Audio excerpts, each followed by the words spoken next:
Hello, everyone.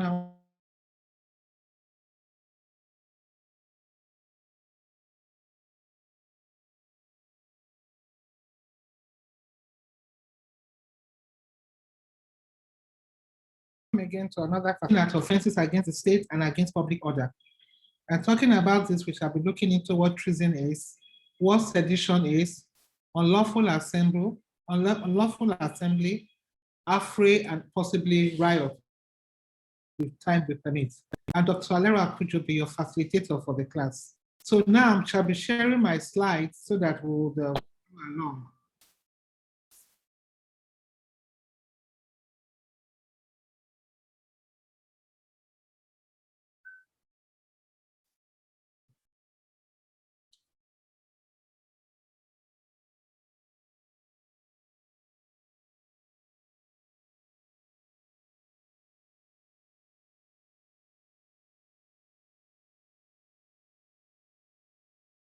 Can you see my slide? Yes, I can see it now. Oh, you can see the slide? I can just, it's showing, okay, yes, it's coming now. Okay, good. Offenses against the state and public order. State and public order. So like I said, basically we shall be considering three types of offenses here now. And we shall be looking into treason.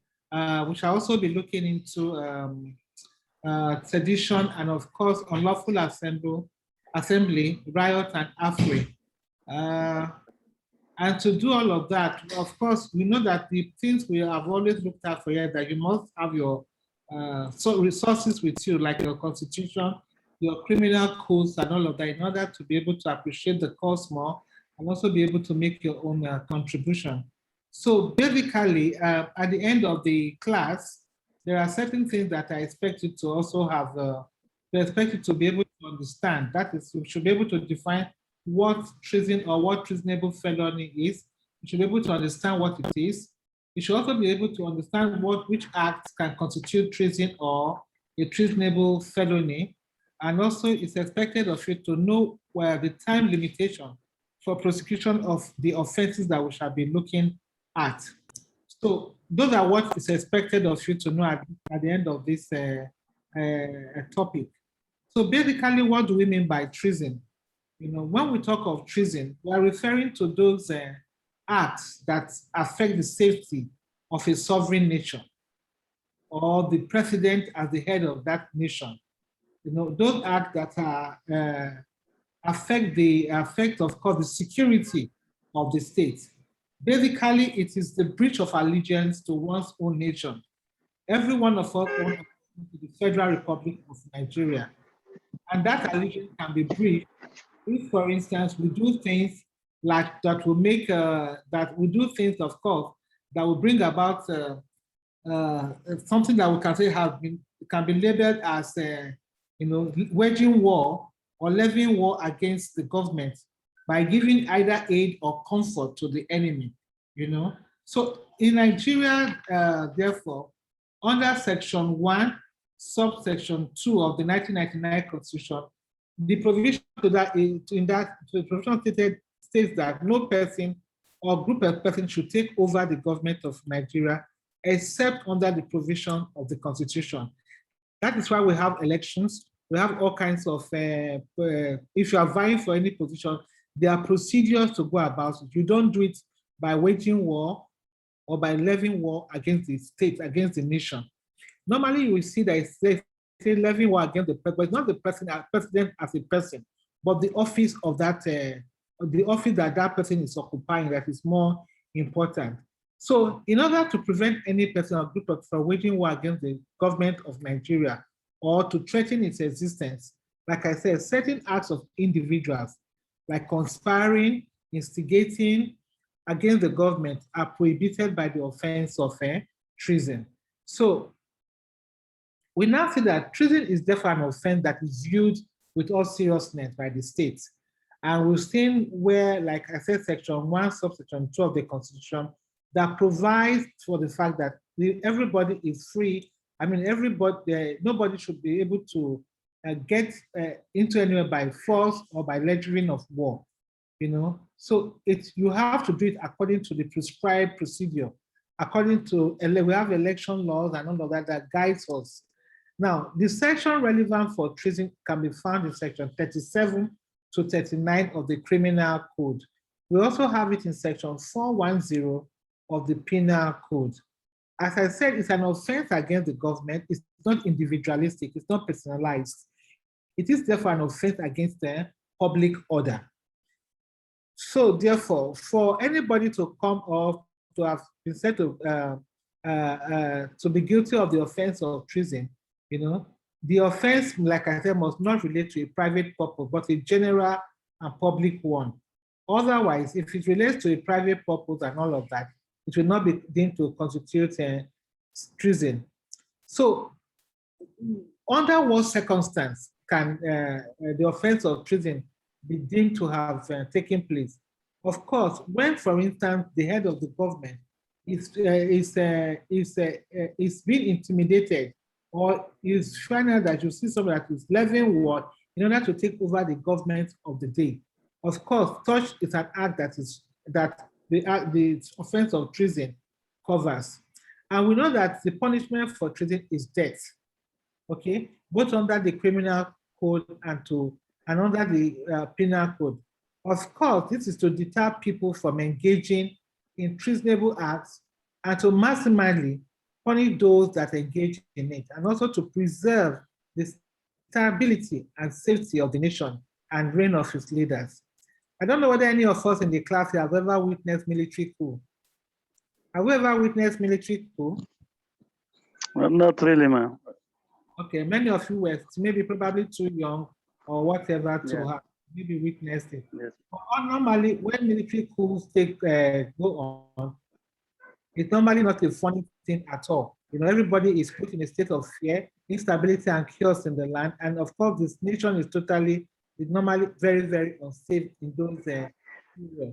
In some cases I have put there, the case of Attorney General of the Federation and m.sc, it's an unreported case. We also have that of Attorney General and Abiola, and of course the federal military and Mama Vax and all that. Those are all instances of coup that took place years back.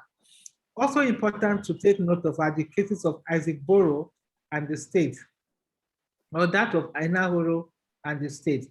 So it is possible to plan this coup, either within the country or outside the country. The important thing is that what are you trying to achieve?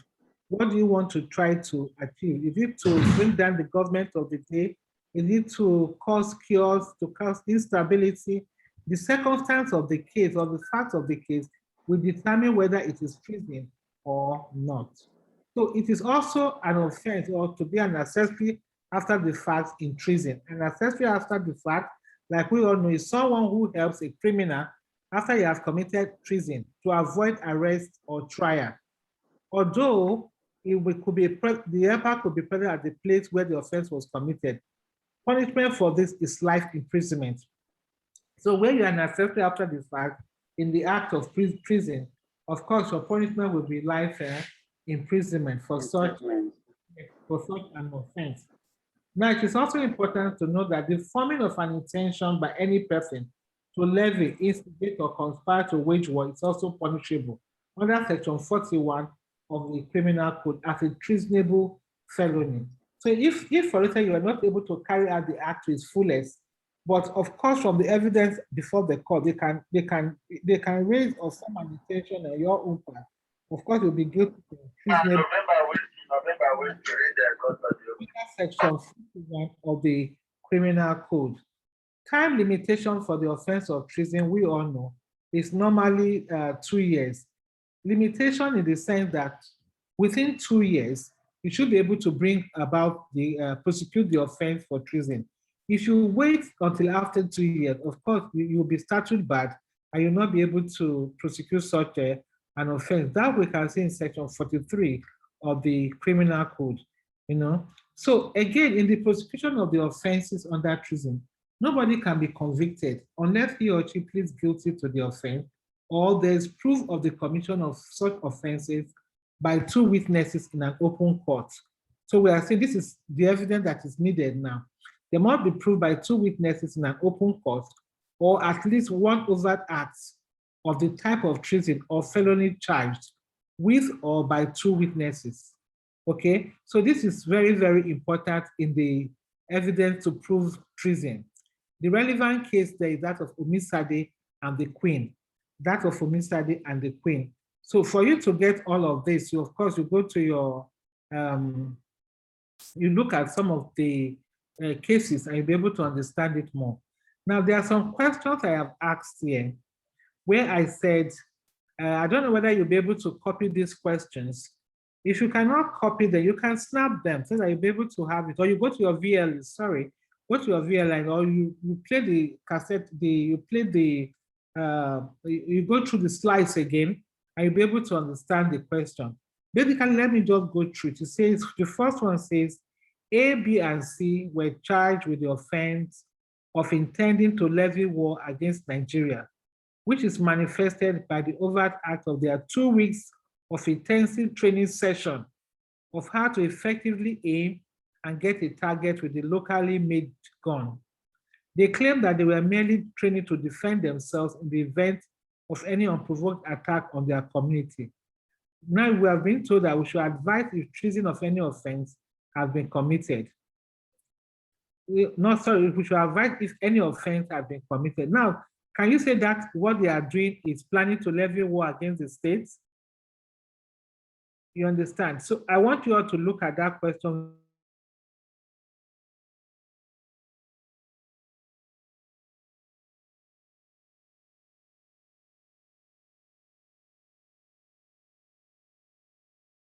very well. Discuss it and get back to me. What is our political parties in Nigeria? And we are arrested while shooting into the air and engaging in violent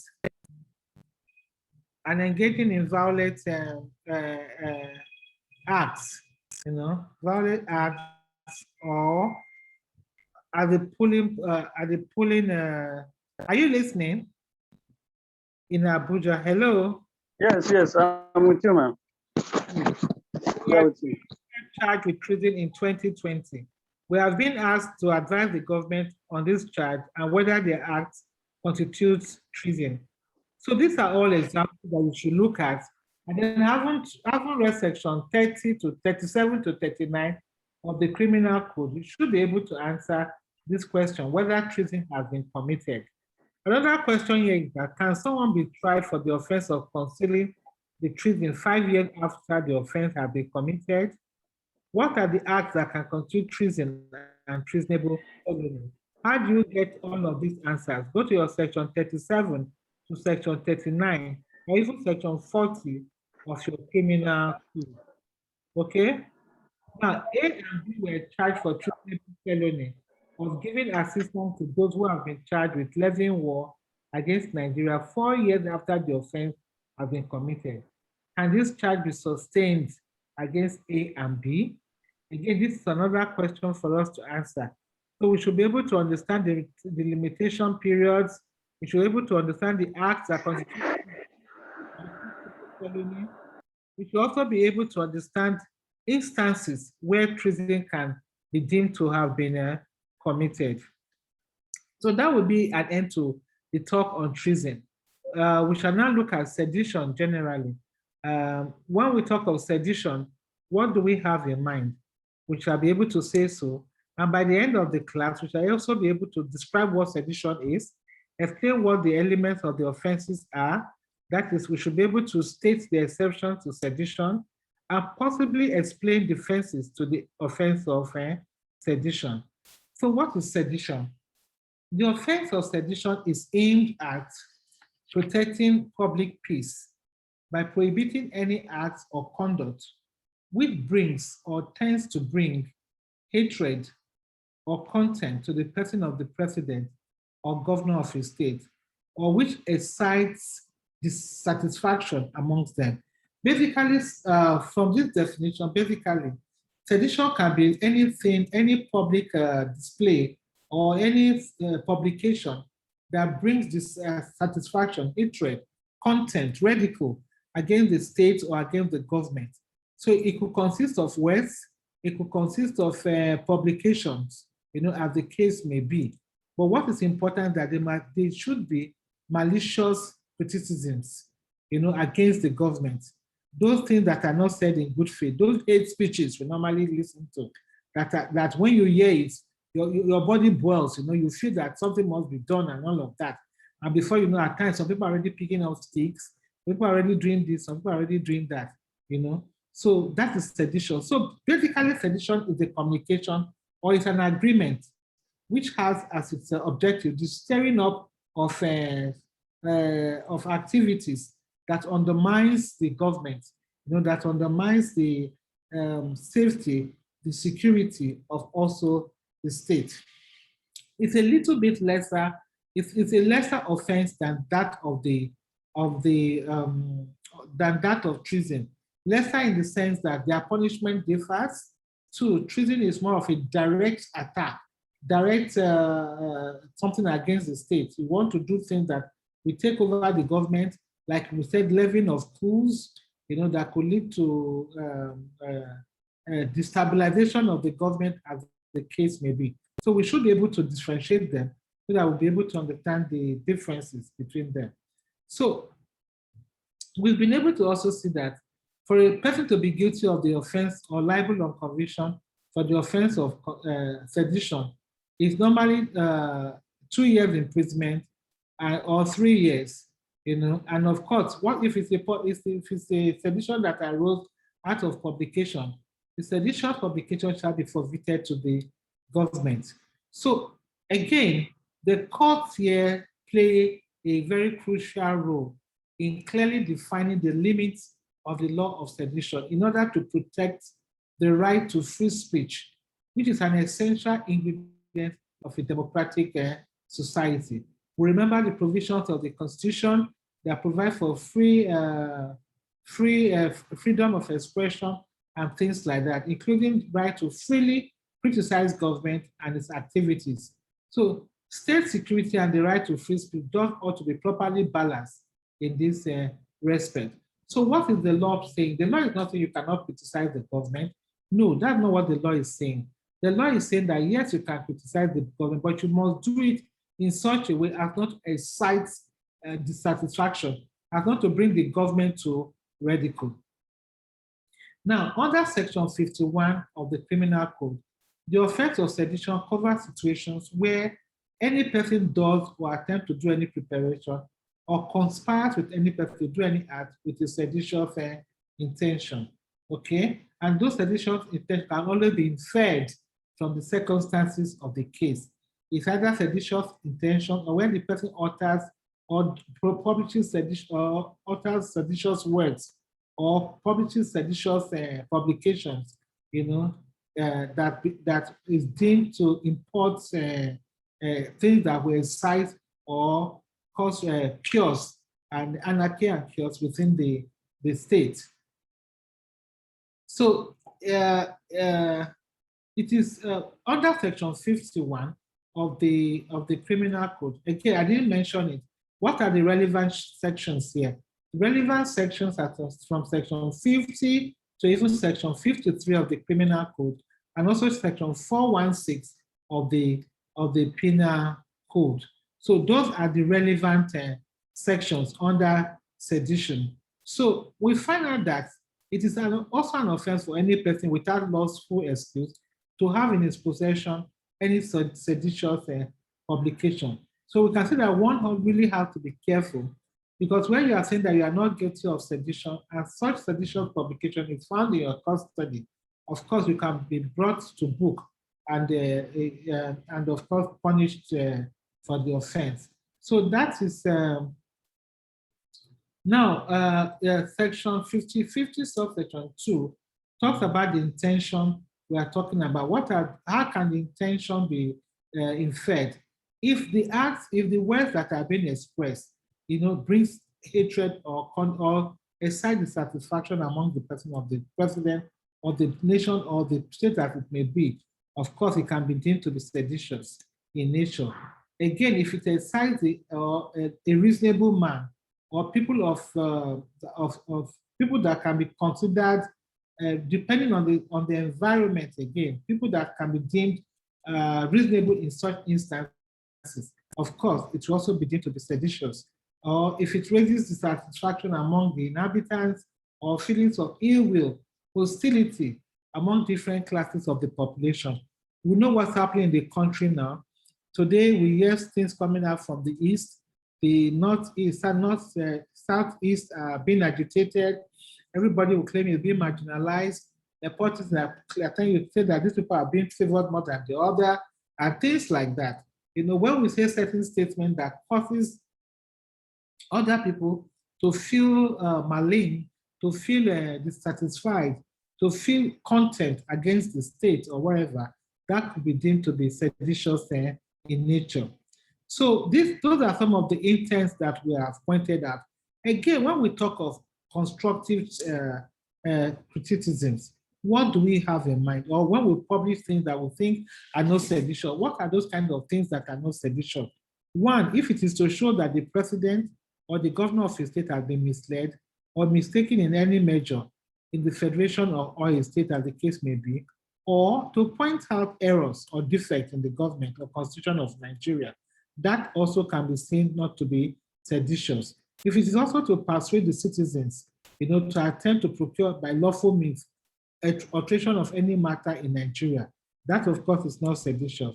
Or of course, if it is to point out with a view to their removal, any matter which are producing or have a tendency to produce ill will or enmity between different classes of the population, that again will not be deemed to be seditious.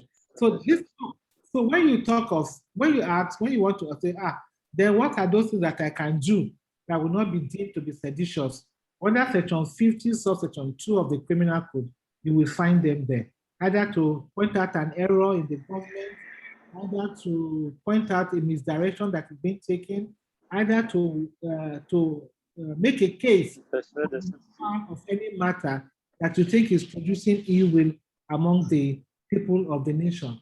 But the important thing there is that in doing all of this, you must do it in such a constructive manner that it will not cause ill feeling or ill will among the populace, okay, or among the government, as the case may be. So again, we also see in the case of DPP and OB, where the court held that or confirmed the right of citizens. In that case, the court confirmed the right of citizens to fairly criticize or censure the activities of government, including their public policy, as long as this is not done in a malign manner, in a way that public peace will be affected. So, of course, the court does not say you cannot talk. No, that's not what the court is saying. But if in talking, you must be able to do such a way, in such a way that public peace is not affected, you know. So that is what it's all about. So important cases you can also look at as far, for instance, as regard publications and all of that, is the case of African Press Limited and Attorney General, you know, where publication accusing the government of the region of abuse of office, misuse of public funds, for instance, have been declared to be seditious. Where, for instance, you want to say, the government of the day today is very wasteful, and you go about publishing it, they've siphoned money, they've condemned money, without having facts, without having evidence to show for it. Of course, such statements will be deemed seditious. Now, how do you prove sedition? You must be able to prove that the words used have that tendency to incite ordinary people to violence. You know, so for instance, you cannot say that after all, the people I spoke to are so educated that because of that, they did not carry stones, they did not carry brooms or whatever. That is not a defense. So the fact that the people that you addressed were not moved or did not react, that is not a defense to say that the words spoken are not seditious, okay? So also, one has to be very mindful of the kind of words that one uses. So again, like I said, it can be inferred again from the manner of publication of alleged seditious words or the language used by the accused. For instance, if the audience is that of enlightened, educated people, the use of particular language may not incite to violence. than it would if the audience is that of uneducated young artisan. So what am I trying to say? That it doesn't really matter the crowd or the quality or the people that make up the crowd that you've spoken to. What is important is that ordinarily, under normal circumstance, will those words be deemed to be seditious in nature?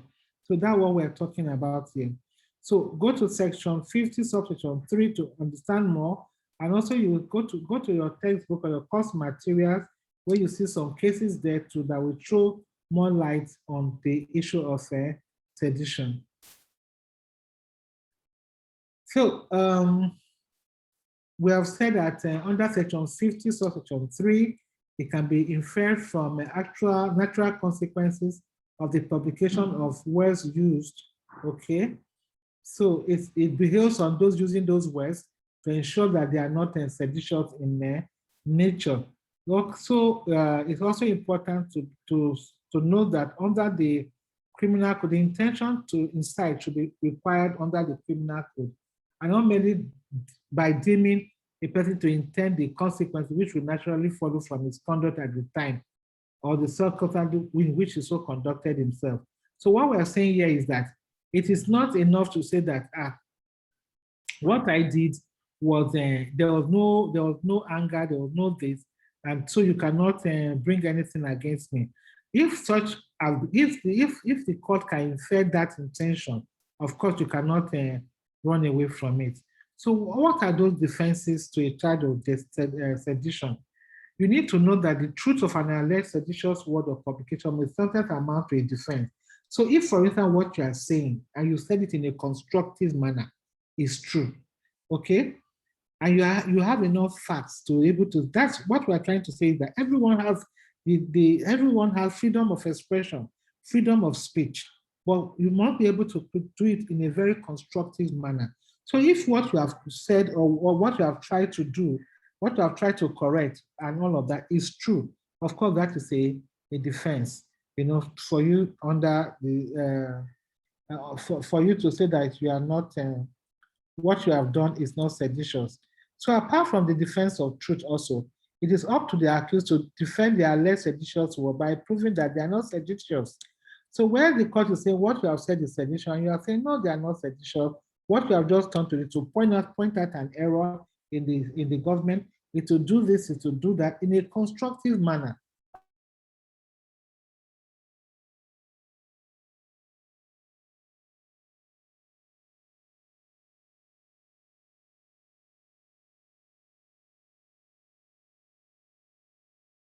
They are not seditious. Of course, you will be free and you will not be guilty. Full excuse for such possession. You are not that those what you have in your possession, you didn't know that they were seditious. That is not enough defense. So when you are in possession of seditious publication, it is a defense that if you are able to show that you have a lawful excuse to have such in your possession, of course that will become an excuse for you. So apart from telling the truth to use as a defender, what you are saying is the truth, your ability to be able to establish that they are not seditious words to prove that they are not seditious words, and also your ability to say that yes, you have a defense because you have a lawful excuse, lawful reason to have such in your possession, you know? Yeah. So particularly when you are, what you have in your possession, you are not aware that they contain seditious subjects. Okay, for instance, you are a newspaper publisher and you have certain information in your hand lawfully, but at the same time, you are not even aware that they are even nature. That is another good defense for you. Okay, so we've mentioned section 51 subsection where it talks about what can save or offer for sale things that can amount to seditious sedition. Also, what are the requirements for? There are requirements to be met before any person can be successfully prosecuted on the charge of sedition. This has spelled out under section 52 of the criminal code as follows. One, that no publication of any seditious offense shall be begun except within 6 months. So, unlike treason, this one is within 6 months. So, sedition is a lesser offense, but you must be brought before the court within 6 months. That is the requirement for prosecution. The other requirement for prosecution is that it cannot be prosecuted for sedition without the written consent of the Attorney General of the Federation or of the state. Yes, as provided by our statutes. Again, no person shall be convicted for an offense for an uncorroborated, without corroborated testimony of one witness. So that is it for sedition. Basically, we have three there. The three of them again are the fact that there must be only within 6 months with the consent of the Attorney General, and of course it must be corroborated. Okay, so summarily, we say that sedition is only an offense against the state. Okay, and it is against public order. It is also found under section 50 to section 53 of the Criminal Code. We have also seen that to fairly criticize the activities or measure of government by lawful means is definitely cannot amount to the offense of sedition. So again, when you say seditious words or seditious publication, the law under section 50, section 3 of the Criminal Code presumes that the person that is doing such intends the consequences which will naturally follow from his conduct at the time and under the circumstances conducted himself. So it goes on every one of us. Please, your background is a bit noisy. Can you make it less noisy? It beholds on every one of us to ensure that whatever we do, whatever we say, whatever we publish are not seditious in nature. Now, in a way, like I've said lastly, that there's connection between treason and sedition, in that in both offenses, action and conduct are addressed towards threatening public peace. So that's one thing they have in common, sedition and treason. What are those things they have in common? They are one, they are against the state, okay? Two, they threaten public peace. So if somebody asks you, what are the similarities between sedition and treason? It's against the state. Two, they threaten public peace. Three, they are statute barred offenses. That is, you must bring them to, about within certain period. However, what are the differences? In sedition, the seditious word or publication, although capable of inciting the public to violence, is not equivalent to treason. Are we listening? It's not equivalent to treason, because treason, like I said before, is a direct act of violence against the government. So we can see that there are similarities, okay, and also there are differences. So you could be asked to state what are the differences and what are the similarities between sedition and treason. Well, before you give the similarities or the differences, you should be able to state in brief what those two offenses mean and some of their elements, okay? And of course, you back it up with statutory provisions. So questions I have for under sedition is, in order for words to amount to sedition, is it necessary that the alleged seditious words should intend to incite to violence? Are you listening? Is it necessary that it should intend to incite to violence? Two, would the position be different if the words used are inciting, but the audience was not moved to violence? Remember what we said under section 50, subsection 2. It's important we go back there so that we can read it and understand it. Now, whether it was the inciting words, or are they so that should intend to incite to violence? Of course, for it to be seditious, it should intend to incite to violence. Okay. Now, what is the period within which the prosecution normally must be commenced within 6 months? Can truth of alleged seditious publication be a defense to a charge of sedition? Of course, it can be a defense to a charge of sedition. There you can mention the case of DPP and TKOB and OB, where, for instance, the court was of the opinion that provided you are criticizing the government in a constructive way, what you are saying against the government as the truth or whatever, it is no offense against government, because everybody has freedom of speech, has freedom of expression. Now, you've been told to also mention two ways by which seditious intention can be proved or inferred. How do you prove seditious intention? How do you prove it, and how can it be inferred? It can be inferred from the circumstances, from the evidence adduced. Okay, so what is a seditious intention? Again, I mentioned what seditious intention was under section, I think section 50, section 3. And lastly, we have to mention 3 acts: speech or publication that will not amount to sedition. Mention 3 acts: speech or publication that will not amount to sedition. For instance, publication, those publications that came into your custody lawfully, and of course, that you are able to establish, for instance, you are not aware of the seditious content, or you are able to mention those acts of speech that you know are direct, are constructively to the government, and they do not contain lies or ill feeling against the government. So if you're able to say all of this with going through section 50,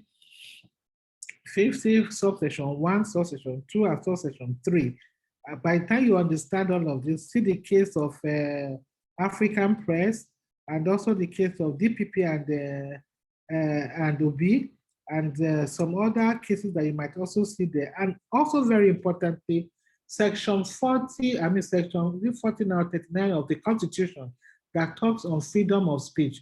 Now, some people might ask you, we might say that the offense of sedition is anachronistic, that is no longer relevant to whatever. Discussed in line with in the light of the provision of section 40 of the Constitution on freedom of expression, on freedom of speech. You should be able to argue, and all of that. So it is not as if the provision of the Constitution abrogates the offense of sedition. But what he was saying there is that it does not remove from anybody your freedom to make expressions or to make or to talk. So that is it for today. I will stop sharing now, and then so that if there are any questions, we can take it and answer it. So do we have any question? Do you have any question? Yeah, yes, ma. My question is this.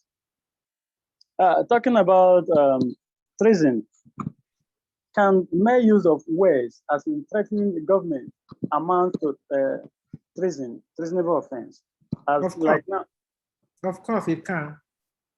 Like now, if I threaten a particular government, I will make it ungovernable. Does it amount to treasonable offense? Of course, or you make it ungovernable, you will say all kinds of things. Forget what we see. It does that. We've been seeing a lot of this, particularly during the political area and things like that. Most times, it's just that you find out that many of these things are not taken up. We've been seeing a lot of when we talk of those, for instance, we amount to, when you talk of treasonable felony, okay?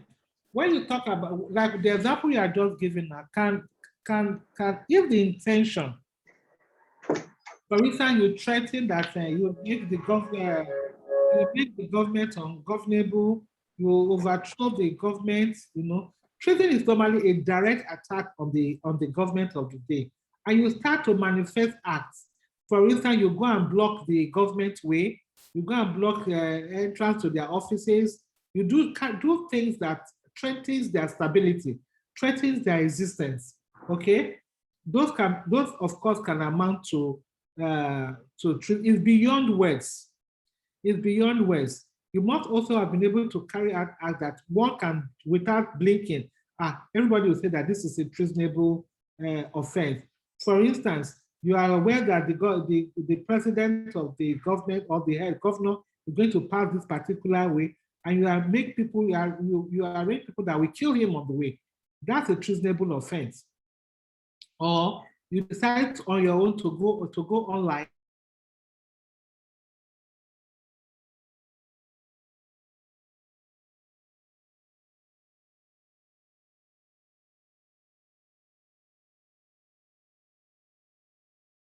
done, this should be done. Those are all examples of treasonable felony. Are we following me?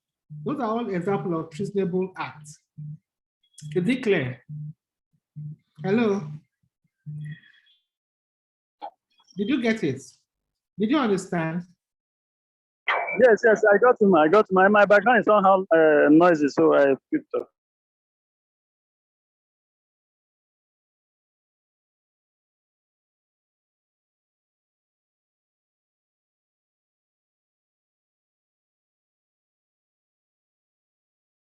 It. So you've seen the questions, some of the questions I've given you. I hope you people are reading, going through the questions. You're also making an attempt to go to your learning environment to get more explanation and also to get more questions. And like I said, my emails are open. If you have questions and whatever, you can ask me questions and I will try to answer them. Or you bring it to the class. You have, from the previous questions, lessons, facilitations we have done, you have questions. Yeah, talking about the last facilitation, I wasn't online. I actually joined, but some few minutes I couldn't because I was very busy. And I tried to go for the recording. It's not on the platform yet, man. I don't know if you can, yes, if you can post it for us. So take a look, because I wasn't part of the last class. Okay. I was only part of the introductory aspect, which was the first class. Okay, I'll try and see what happens. Okay, thank you very much. I will bring out for next week. I will, as usual, I will send the link for meeting. Okay. So just look out for it, whether it's still going to be on the same day or going to be on a different day. Please always let your friends also know that these facilitation classes are still on, and they should make the best out of it. Okay, it will help you a lot. You are able to understand the concept. You are able to know which area to look into. You're able to understand how to approach the questions that you could be asked. Those are some of the things that helps you to be able to get a good grade. So I wish you a very good afternoon. Thank you very much, man. And you too.